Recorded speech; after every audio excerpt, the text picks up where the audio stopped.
Zaman ini zaman yang kita tutup mata, tutup telinga, banyak zikir, banyak baca Quran, tutup informasi WhatsApp, tutup informasi Facebook, tutup kabeh, tutup mata sudah. Ini tidak tahu nih yang benar siapa, yang salah siapa, tidak tahu. Tutup mata, tutup telinga, banyak zikir, banyak puasa, nunggu Imam Mahdi datang sudah. Ini sampai seperti itu zaman ini. Nggak ada kebenaran apa yang harus dilakukan, bingung semua.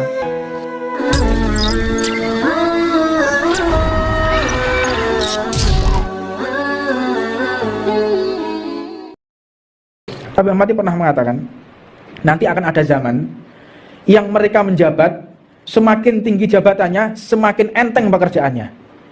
Tambah dhuwur jabatannya, tambah enteng pekerjaannya. Tambah pendek, tambah rendah jabatannya, semakin berat. Ini kebalik. Ya Rasulullah, mana mungkin? Ya akan terjadi itu. Makanya kalau kita melihat mulai jabatan yang tinggi, kita melihat ada amanat dari presiden. Ya, amanat dari presiden harus dikerjakan. Jadi presiden merintahkan kepada menterinya, menteri memerintahkan kepada wilayah setempat, misalnya memerintahkan kepada gubernur, gubernur memerintahkan kepada siapa? Camatnya, memerintahkan kepada wali kota atau bupatinya, wali kota bupati memerintahkan kepada camatnya, camat memerintahkan kepada kepala desanya, kepala desa memerintahkan kepada staf-stafnya, staf-stafnya memerintahkan kepada RW dan RT-nya. Jadi perintah itu semakin ke bawah semakin berat. Ini akan terjadi. Lah buktinya sudah terjadi sekarang. Ya, ini akhir zaman, alamatus sa'ah ini. Ini hari kiamat secara tidak sadar kita. Semakin ke bawah semakin berat. Jadi misal kalau di dalam militer, dari Panglima TNI memerintahkan kepada Panglima Kodamnya. Panglima Kodam memerintahkan kepada Danremnya, Komandan Koremnya. Komandan Korem memerintahkan kepada Komandan Kodimnya. Komandan Kodim memerintahkan kepada Koramilnya. Koramil memerintahkan kepada stafnya, turun terus. Jadi akhirnya yang paling bawah babinsanya toleh-toleh ya. Opo ingkar perintahnya Panglima TNI tapi toleh-toleh mereka. Ini yang terjadi ini. Semakin ke bawah jabatan semakin berat. Kalau dulu tidak, semakin tinggi semakin berat, semakin tanggung jawab, semakin tidak bisa tidur, semakin susah, semakin bingung. Sekarang enggak, semakin tinggi jabatannya tinggal nyuruh aja, perintah-perintahkan gitu ya. Nah, ini yang disabdakan oleh Nabi Muhammad SAW. Benar apa yang disabdakan oleh Rasulullah SAW. Birokrasi ini akan terjadi seperti itu. Nah, ini alamatus sa'ah, detik-detik daripada hari kiamat. Di kehidupan para khalifah, para pemimpin zaman dahulu, mereka itu orang-orang yang bijaksana radhiyallahu taala anhum, yang seperti terkenal dan tersebar serta sangat panjang sekali untuk diceritakan para khalifah zaman dahulu. Menceritakannya saja sulit, apalagi mau mengerjakan. Nyeritakno iki lho angel. Apalagi untuk mencontoh orangnya. Kita cuma melihat, delok lho bingung ya. Oh meneh nglakoni. Kita jadi penonton aja susah, apalagi yang menjadi pemain. Dan mereka itu orang-orang hebat. Makanya tidak sembarangan orang yang bisa memimpin. Makanya dikatakan benar orang-orang yang menjabat sebagai khalifah, Sayyidina Abu Bakar As-Siddiq, Sayyidina Umar Al-Faruq, Utsman Asy-Syahid, dan Ali Al-Murtada. Mereka ini adalah orang-orang khususnya Allah Subhanahu wa taala yang sudah dibisarahkan mubasir fil jannah, orang yang pasti masuk ke dalam surganya Allah Subhanahu wa taala. Maka yang disabdakan oleh Nabi Muhammad sallallahu alaihi wasallam, inna hadzal amru bada'an nubuwatan wa rahmatan, thumma yakunu khilafatan wa rahmatan, thumma yakunu mulkan 'adhudan. Jadi Nabi Muhammad mengatakan, sesungguhnya agama ini dimulai dengan khalifah. Setelah aku meninggal akan dipimpin oleh khalifah. Maka khalifah ini adalah pengganti nabi. Khalifah ini pengganti nabi, yang mana nabi itu memiliki rahmat dan kasih sayang kepada umatnya. Setelah itu dilanjutkan dengan kerajaan, dan setelah itu dilanjutkan lagi dengan adudon. Adudon ini apa ya? Lalim. Tahu lalim? Tahu lalim apa enggak? Ya, buka kamus nanti. Adudon, lalim, seperti lalim. Enggak buka kamus ya, apa itu lalim? Jadi Rasulullah SAW mengatakan raja-raja yang sudah tidak memenuhi syarat ya, lalim. Jadi la yu'la, jadi la yahya wa la yamut ya, gak mati gak urip, tolah-toleh ngowah-ngowah tok ya. Ini kejadian nih. Ya, rajane tolah-toleh, pemimpinnya tolah-toleh tok, ngowah-ngowah ya. Nah, ini kan terjadi nih. Lihat, semua negara, hampir semua negara, hampir 90% negara tidak percaya pada pemimpinnya. Ya. orang ini akan terjadi tidak percaya sama pemimpinnya. Paling dibujui sampai Pak Wali Kota. Paling Pak Gubernur dibujui. Paling Pak Presiden yang golek duit. Nah, ini terjadi ini. Ini bukan hanya di Indonesia. Semuanya, hampir seluruh pelosok dunia. Ini yang bertahan cuman Turki, Erdogan ya, sama di Chechnya, Ibrahim. Jadi siapa namanya presiden Chechnya itu? Kadyrov. Ini yang dipercaya sama masyarakatnya ya. Indonesia, yus kok ngene iki modele kaya awak-awak ngene ya. Gak awake dhewe gak ngerti, gak roh parake, gak ngulur, gak ngetan ya, gak ngalor, gak ngidul ya. Bingung ya. Kita memimpin diri sendiri aja gak bisa, tapi suka mengkritik orang. Ini terjadi nih. Jadi orang di negara kita ini satu permasalahan, pinter ngeritik, pinter mencaci orang tapi gak punya solusi. Mimpin negara kok ngene, mimpin kota kok ngene, terus bener piye? Ya mbah, ya kan gitu. Ini zaman orang yang pinter ngeritik tapi dia gak punya solusi. Ini presiden ini misalnya Pak Jokowi ini harusnya begini, terus harusnya Pak Jokowi gimana? Ya mbah, lah ini penyakit ini. Bisa mengkritik tetapi tidak bisa memberikan solusi. Ini mengenai zaman bingung. Ini zaman bingung.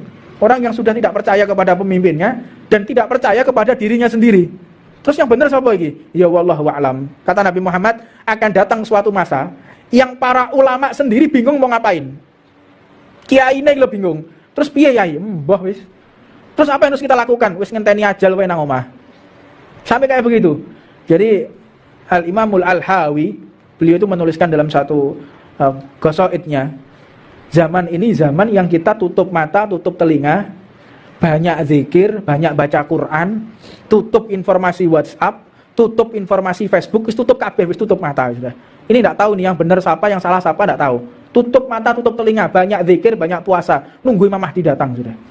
Ini sampai seperti itu zaman ini. Enggak ada kebenaran apa yang harus dilakukan, bingung semua. Nabi Muhammad SAW pun mengatakan, al-khilafatu ba'di salasuna sanatin. Masa kekhilafan sepeninggalku ini selama 30 tahun. Wis tak ada lagi. Masa itu adalah masa 4 khalifah. Setelah itu carut marut tak karu-karuan. Maka yang dilengkapi dengan hari-hari kekhilafahan Sayyidina Hasan bin Ali radhiyallahu taala anhu, masa itu sekitar 6 bulan. Jadi 30 tahun itu dengan termasuk masa khalifahnya Sayyidina Hasan bin Ali bin Abi Thalib yang beliau wafat dalam keadaan diracun, dan dilanjutkan lagi oleh Sayyidina Ali bin Abi Thalib, Sayyidina Husain bin Ali bin Abi Thalib itu dibunuh oleh Yazid bin Muawiyah. Yazid bin Muawiyah itu yang pernah perang kepada Sayyidina Ali di peperangan Siffin ya. Itu sampai terjadi pembunuhan, umat Islam saling bunuh-membunuh di peperangan Siffin karena fitnah, karena satu adu domba. Maka dikatakan mulai zaman setelah Nabi wafat itu sudah terjadi satu pergolakan, yaitu satu pembaiatan yang menjadi dilema di antara umat Islam. Bingung, siapa yang akan menggantikan Rasulullah, kaum Ansor atau Muhajirin? Itu sudah sepeninggalnya Rasulullah. Sopo iki sing mengganti presiden ini? Jadi umat jadi presiden itu gak zaman saiki tok, Pak. Mulai zaman Nabi sampai sekarang. Jadi kalau orang ribut, presiden itu yang bener. Sampai jangan jadi orang antik ya, jangan jadi orang kuno ya. Jadi ributnya masalah presiden, pilkada itu udah mulai zamannya Sayyidina Abu Bakar As-Siddiq. Ini kaum Ansor atau kaum Muhajirin yang bisa menggantikan Rasulullah. Ribut. Maka akhirnya mereka saling melemparkan, yang paling afdal adalah Sayyidina Umar. Sayyidina Umar adalah orang yang paling kuat, kata Sayyidina Umar, Sayyidina Abu Bakar saja. Tapi bedanya zaman dahulu, mereka saling menyerahkan kepimpinan. Ya, engkau aja, gak iso aku engkau aja, enggak, engkau aja. Saling melemparkan, sekarang enggak, saling berebut. Bedanya seperti itu. Tapi sama-sama aja ributnya ya. Ribut sampai terjadi satu keributan setelah dimakamkan Nabi Muhammad SAW.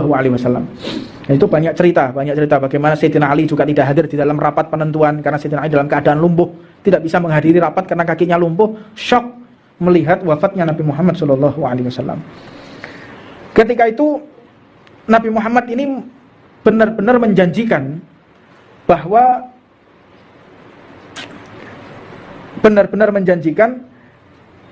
kepada Sayyidina Hasan, yang mana Nabi Muhammad mengatakan inna ibni hadza sayyidun. Jadi Sayyidina Hasan itu sudah diberikan bisyarah oleh Rasulullah SAW. Sesungguhnya anakku ini adalah seorang pemimpin. Jadi memegang Sayyidina Hasan dan Sayyidina Husain. Inna ibni hadza sayyidun. Sesungguhnya kedua putraku ini Sayyidina Hasan dan Sayyidina Husain adalah seorang pemimpin. Wa la'allallahu an yusliha bihi baina fi'atain 'azimatain minal muslimin. Semoga dengannya Allah mendamaikan dua golongan besar dari kaum muslimin. Jadi akan terjadi satu perpecahan yang luar biasa. Rasulullah sudah mengerti akan terjadi perpecahan yang luar biasa setelah wafatnya Rasulullah. Yang mendamaikan benar Sayyidina Hasan yang mendamaikan yang pertama, tapi jadi satu kelompok mereka tidak puas, akhirnya diracun Sayyidina Hasan, dan akhirnya kelompok ini pun mendukung Sayyidina Husain, dan akhirnya ada yang namanya Yazid bin Muawiyah itu tidak terima dengan pembaiatan Sayyidina Husain, maka beliau Sayyidina Husain ini diminta untuk keluar dari Mekah, diundang menuju ke Karbala. Karbala itu di Irak, maaf di Iran, di Irak, menuju ke Karbala. Ketika menuju ke Karbala, dilihat di situ, kata Sayyidina Husain, benar, aku menuju ke Karbala karena malamnya sudah bermimpi beliau itu akan disembelih. Jadi malamnya sudah bermimpi beliau itu akan bertemu dengan Rasulullah. Jadi ketika beliau mau mendatangi rapatnya pembaiatan yang pasti beliau itu akan dikhianati, beliau membawa dengan 70 keluarganya. Jadi 70 keluarganya Sayyidina Husain dibawa semua, termasuk dari Sayyidina Hasan. Jadi banyak yang mirip wajahnya dengan Rasulullah. Ini sedikit kita ceritakan, ya indah sejarahnya para habaib ya. Mereka itu tidak akan pernah gentar, tidak akan pernah takut, dan gak kedonyan. Karena ceritanya mereka yang benar-benar memiliki darah dagingnya Nabi Muhammad, kedonyan, ya senang bedonyo, terus gila jabatan, terus takut atas apapun, itu tidak ada. Jadi lono habaib pedinan, kedonyan, diragukan darahnya itu. Itu darahnya Rasulullah apa enggak itu yang ngalir dalam tubuhnya. Jadi kalau kita lihat, oh ya Habib ini, berarti harus diikuti. Oh enggak bisa. Oh ini Habib, pasti duriah Nabi, harus kita menjadi pedoman. Oh enggak bisa. Lihat dulu akhlaknya, sesuai atau tidak dengan Rasulullah. Sesuai atau tidak ini dengan tingkah laku dan adabnya Nabi Muhammad. Enggak bisa semua habaib terus mentang-mentang dia duriah terus bisa diikuti, tidak. Jadi makanya ana habaib sing joget-joget, yo cowo eloki, wong iki rodono gendenge. Ya, iki gak waras iki, yo cowo eloki. Lu ini Habib tapi yo ngerti memang. Terus ana Habib sing ngerokok, ya. Oh iki Habib iki yo rokokan, berarti awake kudu rokokan. Yo cowo tiru wong ku yo manusa padha wae. Ikutilah mereka yang sesuai dengan kakeknya. Kalau ada habaib yang tidak sesuai dengan kakeknya, jangan diikuti. Siapapun dia, mau surbannya sakban Vespa gak urusan. Mau jubahe kayak Batman ya wis gak urusan. Ini sesuai gak akhlaki Nabi Muhammad. Gimana adabnya dia di atas majelis? Benar, khusuknya dia, tawaduknya, rendah hatinya. Oh, ini sesuai dengan Nabi Muhammad. Kita ikuti. Jadi kalau ada habaib mencaci maki sahabat Nabi, itu wajib kita musuhi. Enggak peduli siapapun dia. Jadi kalau ada habaib yang suka joget-joget, ya jauh eloi. Karena itu bukan daripada golongan Rasulullah sallallahu alaihi wasallam. Rokokan melok rokokan.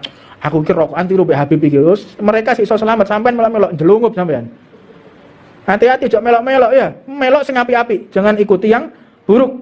Mudah-mudahan kita bisa mengikuti seluruh dzurriyyah Nabi Muhammad, seluruh para kiai yang mereka selaras dengan Nabi Muhammad sallallahu alaihi wasallam. Rabbana atina fid dunya hasanah wa fil akhirati hasanah wa qina adzabannar. Wa ala man wasaiti hakum rabb sallallahu wa ala man Ahmad Jamal bin Abdul Bagir wa ila hadratin Nabi Muhammadin sallallahu alaihi wasallam siril Fatihah.